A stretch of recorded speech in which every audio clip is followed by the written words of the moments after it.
So hello, everybody. Welcome to this workshop of lectures on language, technology, and society that we have today. This lecture is organized in connection with another very nice event that we're going to have at ITU tomorrow, the PhD defense of Daniel Varab with a thesis on automatic text summarization. And this event has allowed us to invite a couple of distinguished researchers to serve as Daniel's examination committee. And these researchers are giving talks about their own work this afternoon.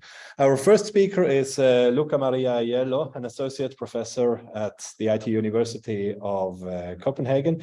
He is an expert on language and in the social sciences, and he's going to give a talk about language and communication.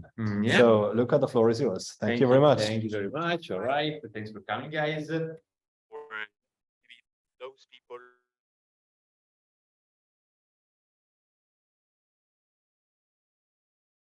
Is Luca.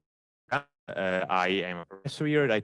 A member of the NERDS team, which stands for Network Design Society.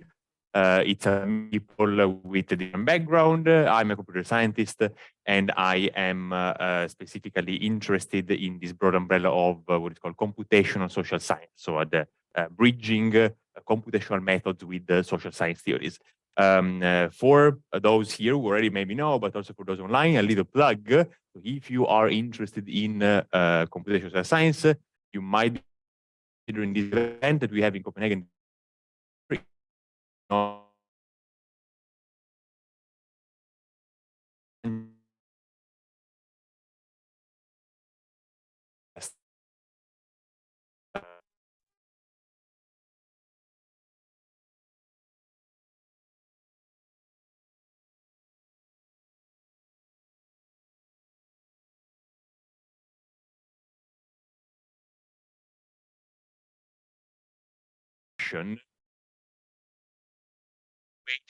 our governments to basically put in place policies to tell us what to do.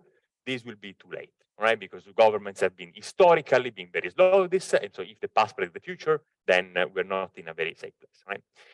So many people now think that we would need coordination which is bottom-up, grassroots, right?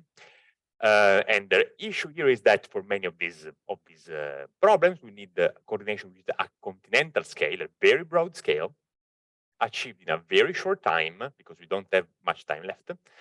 And this coordination will need to overcome what we call societal dilemmas. So take climate change, for example. Climate action is a bit of a dilemma because individual action costs something to us. So it might be a cost for me to change my habits, not to eat meat anymore. And I will see the gain of that only if many people like me, right? So that's the sort of dilemma. So this is what we need to achieve, and it is very, very hard, clear, right? So now I'm not gonna solve this issue in this presentation, but the point is that we are gonna take in a first stab at this with this Carlsberg project, which is dubbed Cocoons, collective coordination through online social media, and the main mission is to try to understand whether through online communication, so fast communication at continental scale, we can actually foster mass coordination in the face of the social dilemmas. And the way in which I approach this project is in a typical computational social science way, very multidisciplinary, right? And we are driven by a theory coming from social psychology, and then we'll be using methods from the complex systems community and NLP to try to see whether some aspects of human interaction can be quantified online and can be linked to cooperation and behavior change. Are we good? All right. Okay, so we can. Can be this mic. Oh, I see. Okay, let's change that. Let's just change that. Over here, right?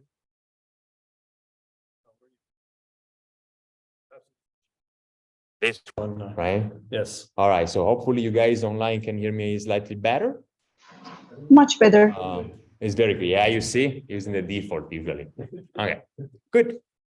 So within this framework, our main hypothesis is the following. So it comes from all this field of social psychology, and is that the strategic use of language can somehow, in our public conversations, overcome the societal dilemmas. Okay, so make us reach agreement somehow, right? So that's our main working hypothesis.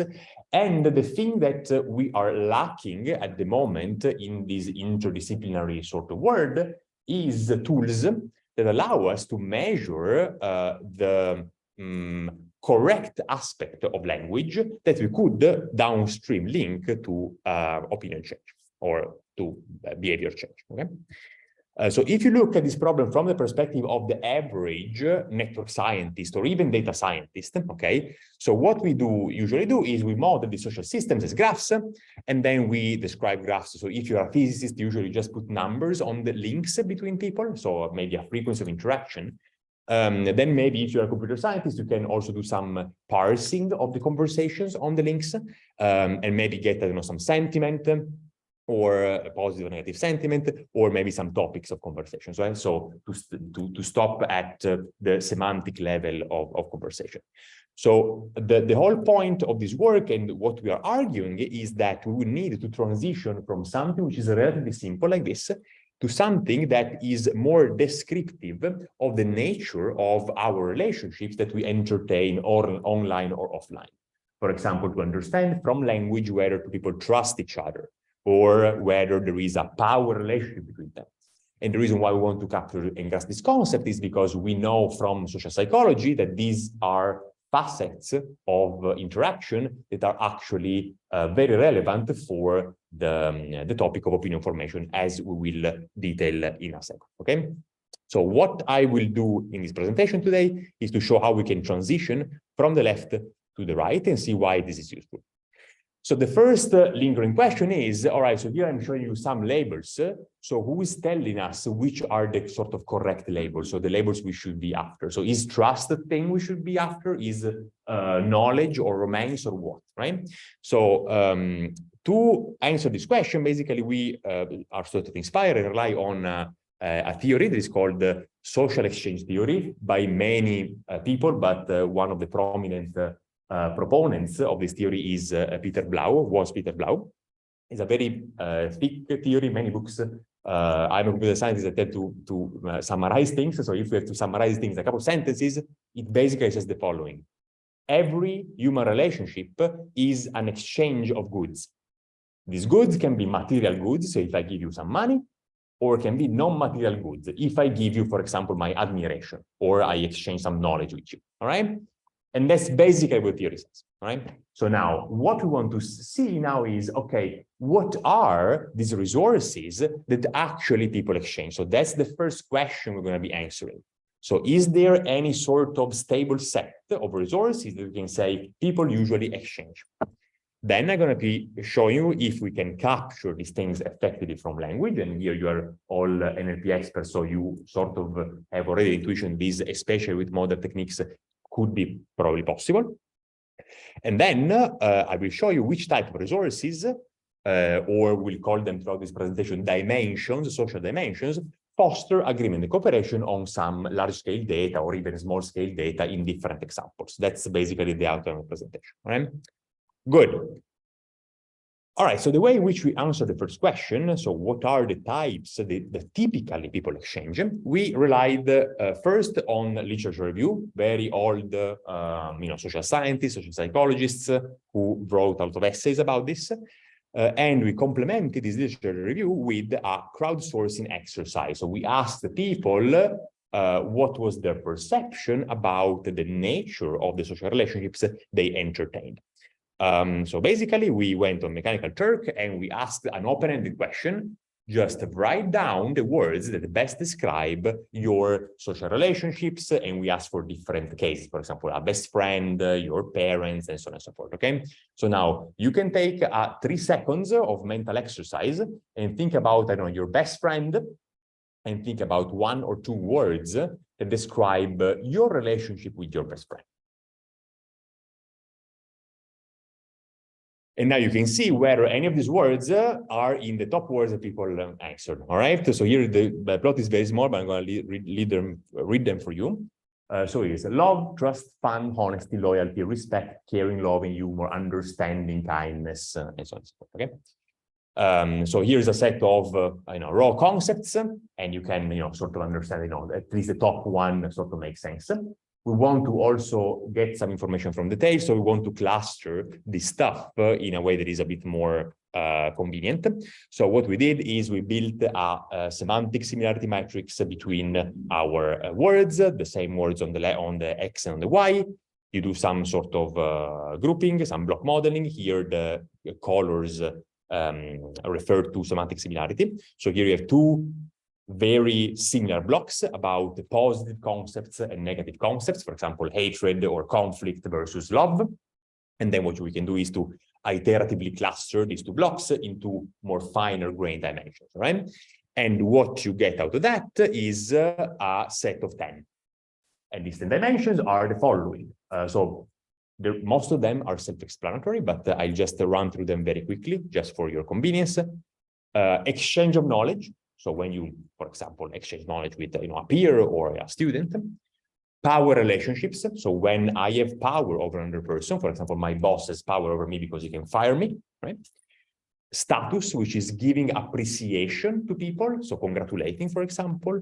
Trust, social support and emotional warmth. Romantic relationships. Similarity and identity, which are two nuances of being affiliated with another person because we're similar, because we both like metal music, or because we're both Muslim or Christian, right? A stronger notion of identity. Fun and conflict, okay? Now, all these things about conflict are positive stuff. If we were to dive into the negative block, 95% of things we would find is negation of these things. So a relationship that is untrustworthy, or that doesn't provide enough support, or that is unloving, and so on and so forth. In this work, we'll basically focus on the positive aspect and the presence of these positive ones. Okay, good. So now we have a sort of a theoretical basis. So these 10 dimensions is basically they overlap very well between the crowdsourcing dataset exercise and the theory from social psychology. So that's good. So we have a stable set of labels that we can capture. Now, we enter the NLP territory, and what we want to do is, can we actually detect and capture quantitatively these 10 dimensions in language? So what we want to have is, we go on whatever social media conversation. Here we have our two little birds who are giving a conversation, and the first one says, oh, spruce trees don't have pine cones, they're called spruce cones. The second one replies, oh, why you're so smart. So what we want to have is a little black box that labels the first message as knowledge, because it's exchange of factual knowledge, and the second one as status, because it's appreciation. So you're very smart, so I give you stuff, okay, in the sociological terms. We addressed this little exercise here back in 2019, I think, or 2018. The paper went out in 2020. And we did it with a very, very traditional supervised learning fashion. So here we have our deep learning box. You can use, at the time, an LSTM or BERT. We had these two versions. We have some conversational text input, and what we get in output is a score for each of the 10 dimensions. We put a threshold on the score, and for example, this message is classified as both status and trust. The way in which we are training this is with a manually labeled training data that we get from Reddit. I'll detail just in a second how that's done. In terms of AUC, on average, this thing is decent. So if you have to use it at scale, it sort of gives you something meaningful, far from perfect. And now we're in the process of refining this. But to apply it at a large scale is completely fine. Training set, we took a ground truth from Reddit. Deliberately, we selected 8,000 random comments and posts from Reddit completely at random, because we wanted to see whether these 10 dimensions emerged in random stuff, in random discourse, right? And then we highlighted one random sentence inside the comment or post, and we asked the crowdsourcers to label this in terms of 10 dimensions.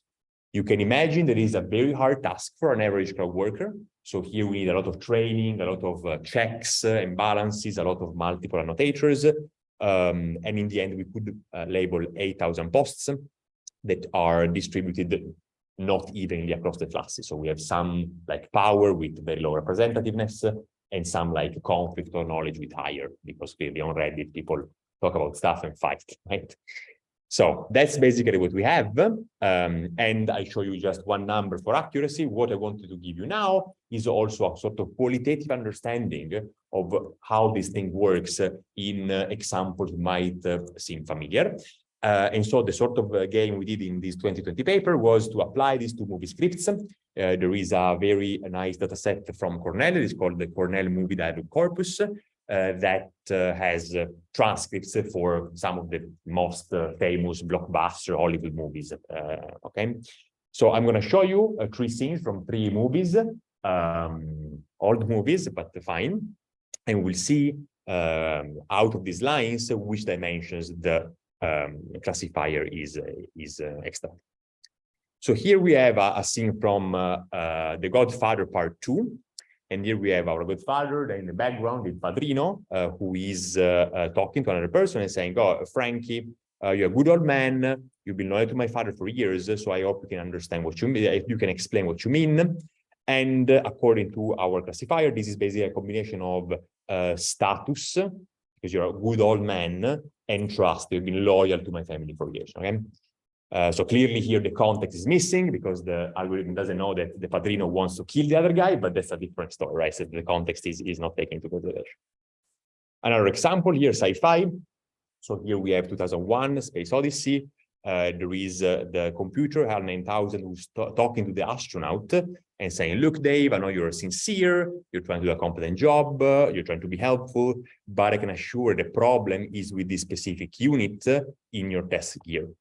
And here we have a mixture of knowledge and support, which is basically one could interpret as technical support. You know, okay?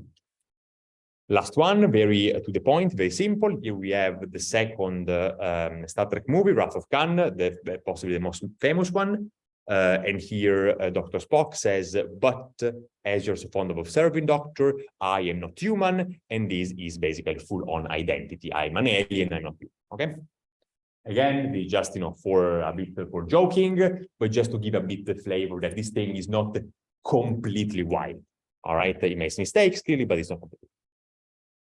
So if you're all on board that this thing is sort of usable, what we can now do is the following. So we apply this framework to data because we are data scientists more than machine learning researchers.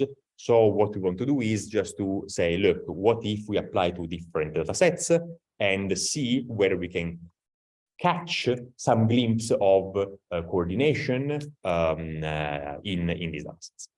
So we will be, welcome, we will be focusing on 3 datasets that specifically target different granularities of social interactions. The first one will be a dyadic interaction. So pairs of people discussing something and we see to measure some outcome out of this.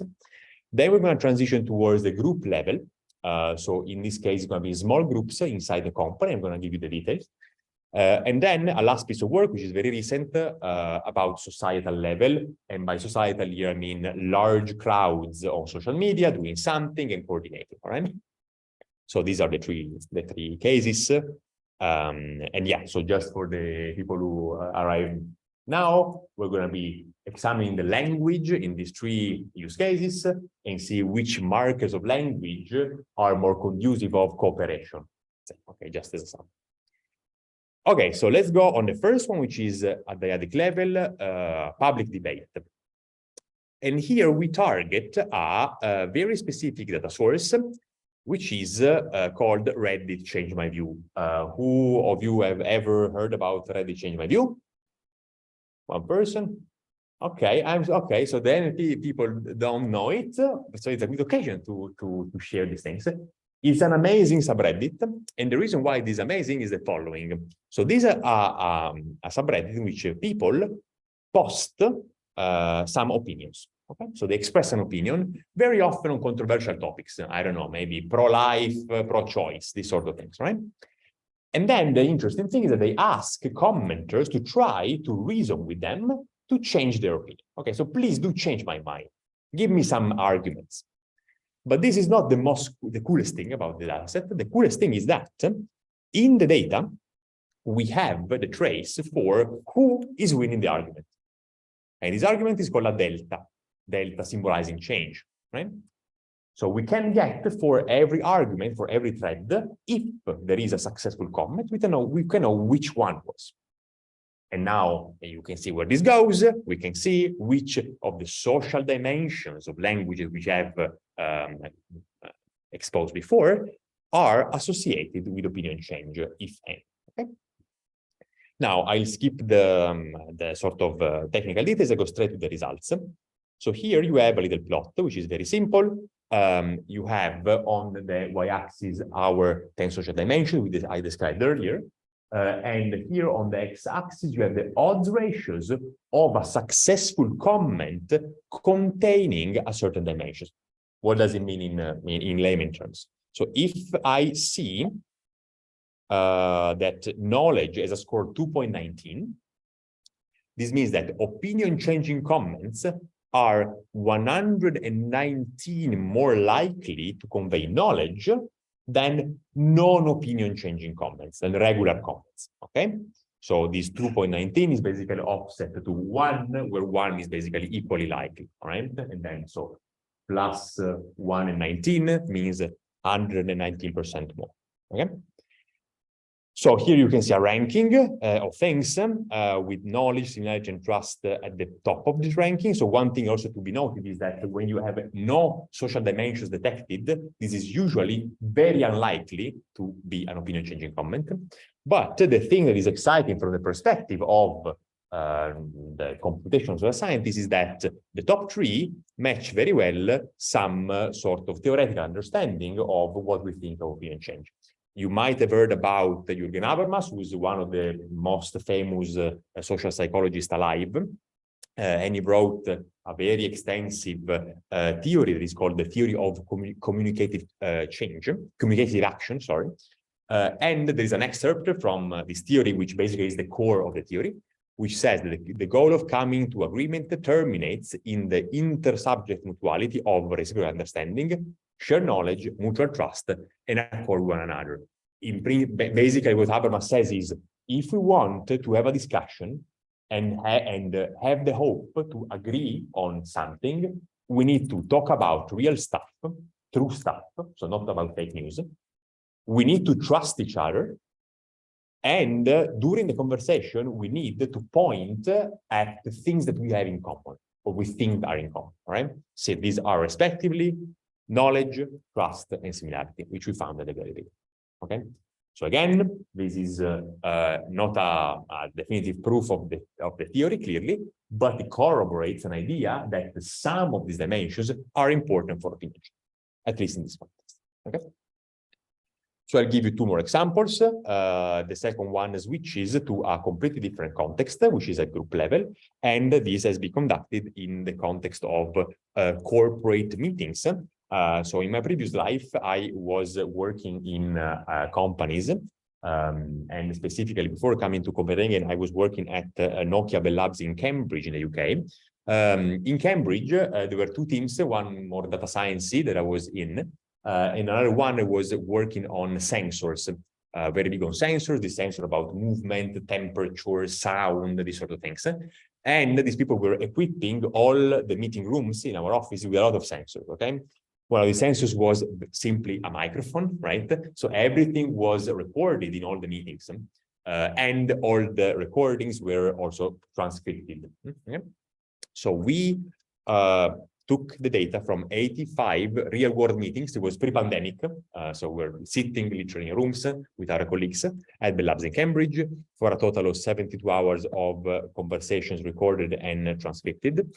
And then what we did on top of this is that we asked 2 people participating in meetings to fill some scores of self-perceived success of the meeting. So how did the meeting go? was it useful and successful in your own point of view? Okay? So here the question is, which elements of conversations predict the success of the meeting? And here you can see success of the meeting as a successful sort of form of cooperation. So people being together in a room and trying to decide something, right? So now here, first message is that if we, so here is AUC scores. Again, absolute value doesn't matter too much, but let's see at the relative scores. So if you would just to use audio features, so a lot of audio features in terms of, for example, loudness, pitch, this sort of language audio features, you will get some sort of accuracy, you see.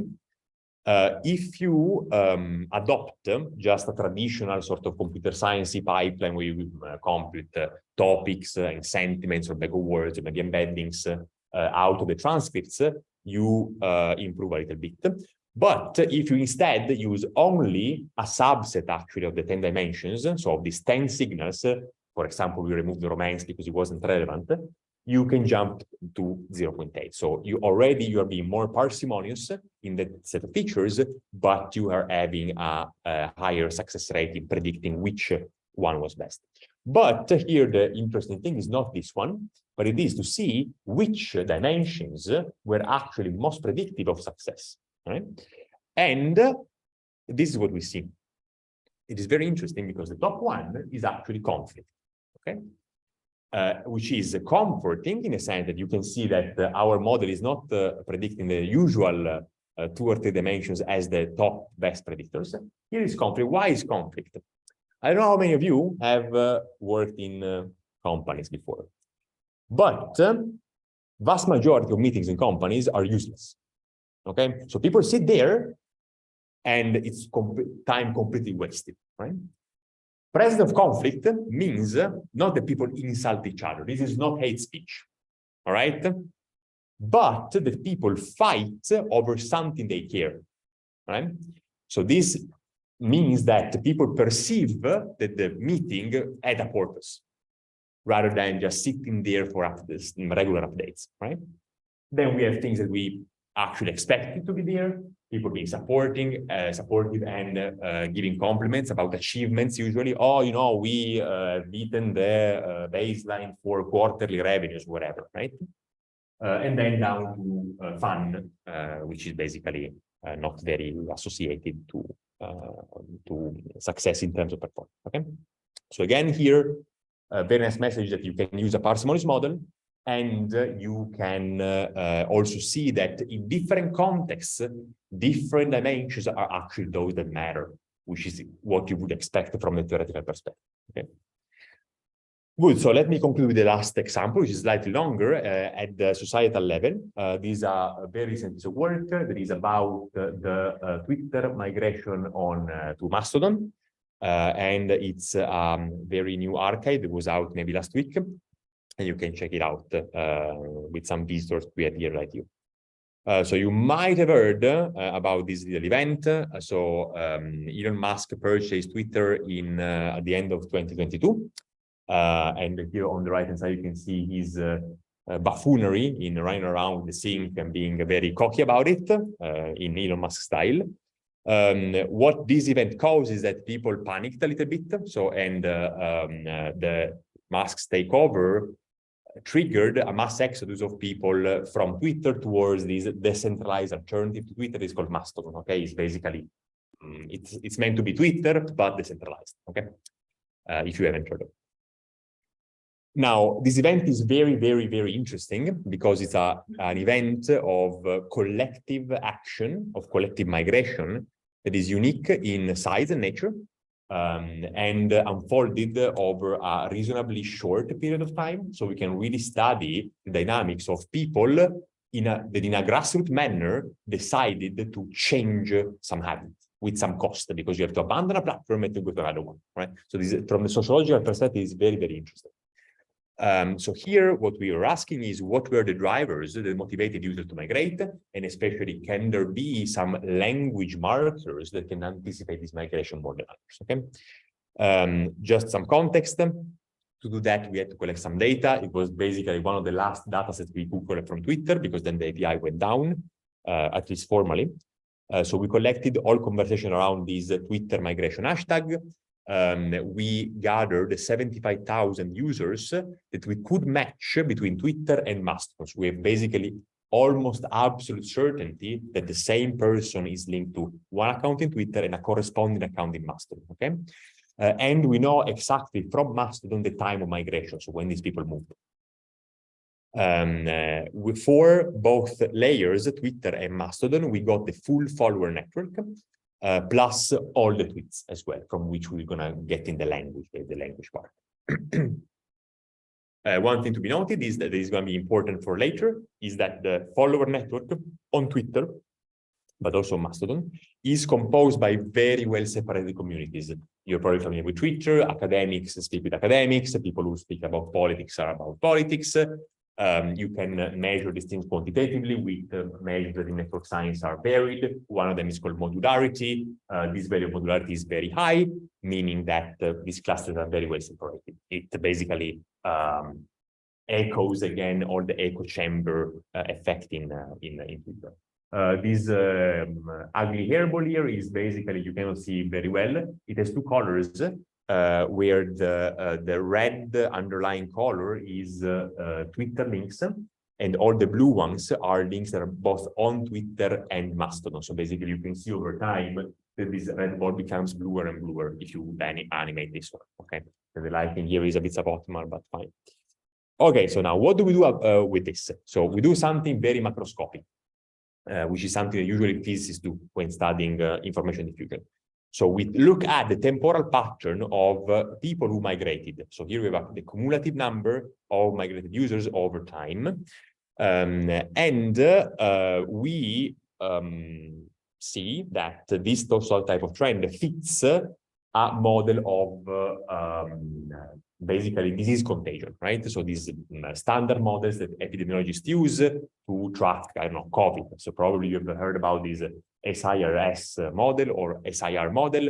This is basically an epidemiological model that forecast how many people get infected over time. And by infection, we mean a person who decides to migrate to Mastodon on the influence of other people who have advertised their move to Mastodon on Twitter. So basically, I see a couple of my friends on Twitter say, oh, he's migrating, then I'm migrating. So we can exploit this temporal trace to estimate a fit with an epidemiological model. So the fact that this solid line fits the dots, let's say, reasonably fine, okay, shows us that this phenomenon is compatible, at least, with information diffusion or influence, okay? One thing to be noted is this little parameter. You probably remember from the COVID time, from the news, this R0 parameter, and the R0 parameter is this little number that tells you if the epidemic is growing or shrinking. So R0 is basically how many other people an infected people is infecting, right? So if I'm infected more than one, the epidemic grows. If I'm infected less than one, the epidemic shrinks. Here we have an R0 of 4. So it's very rapid in spreading, right? So people were very rapidly influencing each other for this migration, okay?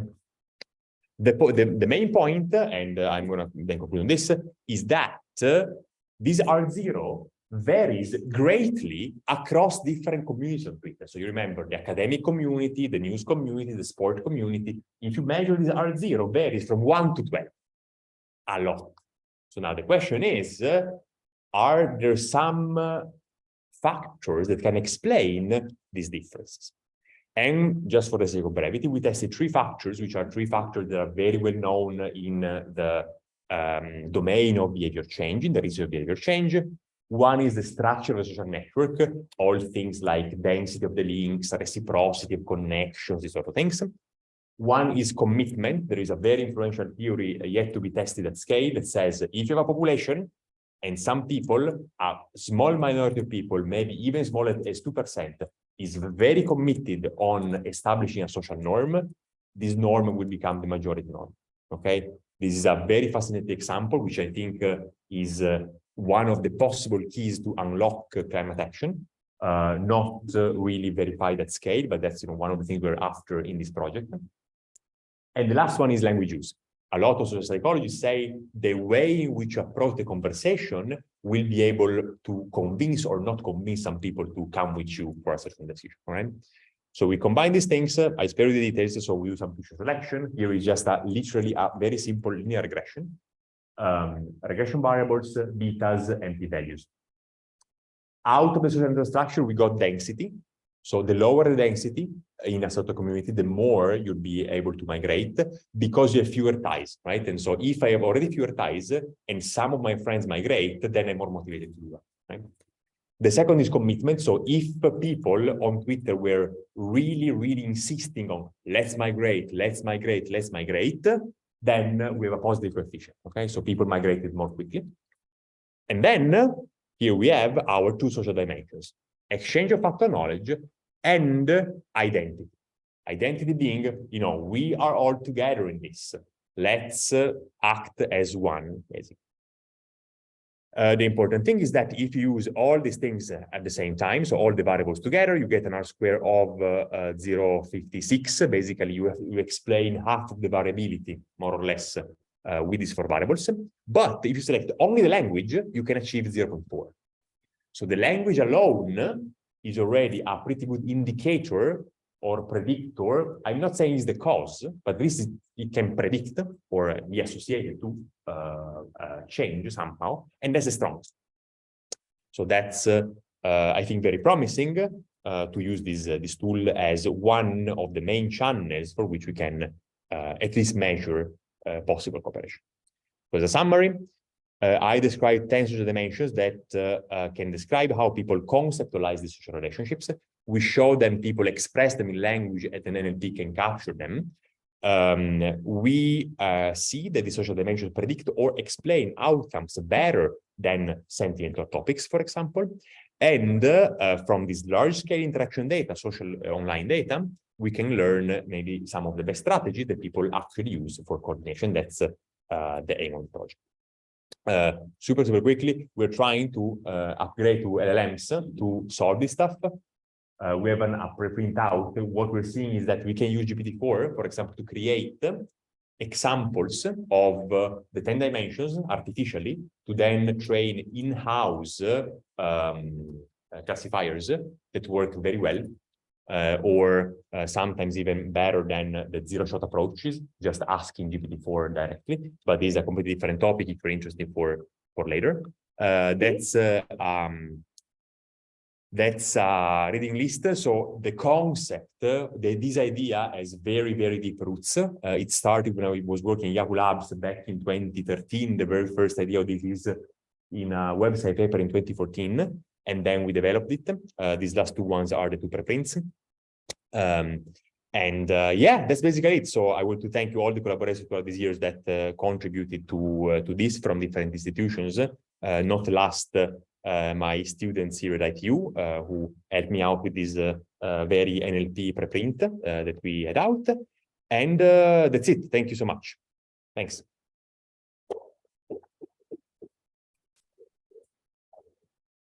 And we're going a bit over time. So thank you very much, Luca. I think that was very interesting. And I think we still have time for a couple of questions. So yeah, questions are very welcome here in the room or on Zoom. Feel free to post questions in the chat and we will read them out. Rob here. Yes. So for the task of identifying these classes on Reddit, different classes, was it easy for humans to actually annotate this? You had crowd room. No, it wasn't. So basically, there we needed many multiple annotators for some examples. We selected only those with large consensus, which in a way is biasing your data because they're biasing toward things that are maybe easy to capture. We had a lot of checks and controls, so basically some trap questions, all these sort of things. So we basically erased all the annotators from people who failed the trap questions. But again, so here, one of the main reasons why LLMs are very promising for this is that gathering a data set to train this stuff is extremely hard. So if you can leverage this knowledge that LLMs already embed to create specific data sets in such a way that your newly trained classifier is even better than the zero-shot classifier from before, this would be the ideal scenario. And that's basically what we're trying to do. So to leverage this type of nuanced understanding of, I don't know, GPT-4 on what is social support, to generate examples that allow us to specialize on the technical social support, so that we can basically skip or reduce a lot the crowdsourcing effort. Yeah. So then, okay, so you consider this to be a sentence level task, right? Yes. So do the humans and or the automatic systems get access to context? Because yeah, that's kind of a thing. Yes. Yeah. So the answer is yes to both. As I show you very quickly at the beginning, so the task for humans was the whole post with the sentence highlighted, right? And then for your training, you can take the context around that sentence, usually the sentence prior and after, but yes. Yeah.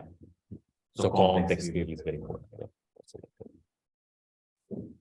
Thank you. I have another question. Yeah. So you basically showed that you have those social dimensions that you can successfully extract from text and that they correlate in various ways with social change. But nevertheless, it's not always the same social dimensions that correlate. So if you actually want to achieve social change, how do you then know what you should do? No, exactly. And that's a big question mark, right? So different processes of social change might be triggered or helped or fostered by different dimensions. So now there is the perception, at least from the theoretical perspective, that there are some of these dimensions, for example, identity, that is very recurring in different small experimental studies or even in theory. I'll give you an example. So you probably know, or maybe are familiar with the prisoner's dilemma. Have you heard about it? It's basically a game where you have two opponents, so two people, and basically these two people cannot talk, and they have to decide something. So these two are two prisoners. They've been incarcerated, and they say, look, we don't have the proof that you guys did the crime, but, you know, if you confess and the other person doesn't confess, you get only 1 year. If you confess and the other person confesses, you get the maximum. If basically both of you don't confess, exactly right. If you don't confess, the both of you get only 1 year, right? If only you confess that the other did it, you get 5 years. If you both confess, it's 10 years, right? So here basically you reach an equilibrium, an Nash equilibrium, where everybody would accuse the other, right? And they will both get 5 years instead of both staying silent. Because if I stay silent and the other guy says it was me, I will get 10 years, right? So that's what it is. Just to get to the point, in this setting, usually people go to that equilibrium, but if you add an element of identity to the game and say, look, you're a black man, also the other guy is black, then people will converge on the best outcome, which is going to be not accusing the other. And so you'll both get 1 year, right? And this has been shown experimental with people playing these games. So identity is a very strong driver of cooperation, and we've been shown this for millennia with the religions. So we died in millions because of religion, right? So because, you know, we're believing in something and we're doing something in the name of something greater, right? So I think that probably as we go on, we'll see that there will be some most often occurrences, some higher occurrences of some dimensions for cooperation. That's what I asked. Yeah, thank you very much. Yeah, Shashi, let's take this as a last question. Very just thought. So one thing you mentioned, like in the group scenario. Yeah. Like your like tasks were focused on like evaluating what happened in that moment, right? Yeah. Often there is a long consequences depending on sequence. Yep. Like for example, fun was at the bottom of the social dimension. like effectiveness of meeting or successful meeting. But that's not always true, right? In long term. Like, what do you think of that? Like, is there some kind of long-term study? Look, absolutely. So, sorry, let me answer. What should I do? Yeah, the question, right? Yeah. So the question is, what about the temporal scale? So if I'm analyzing just one corporate meeting, this doesn't tell me much because it's a sequence of meetings that might actually bring us to success. I think the temporal scale is very crucial. Nowadays, you have a lot of people dealing with and playing with these opinion models, for example, in social media, right? All theoreticians, all mathematicians, they say, oh, look, you have some opinions at the very beginning, then time passes, people converge, diverge. These things are completely off reality, right? So if you compare this to real data, it's completely off. And one reason why this might be off is that maybe behavior change, opinion change, cooperation evolve over a very long time. Many meetings, maybe different years of myself arguing on Twitter and so on and so forth, right? So I think that, you know, being able to incorporate several different times in terms of the time snapshots would be a very good idea to do, because opinion evolves over longer periods of time or over many iterations in this case. Yeah.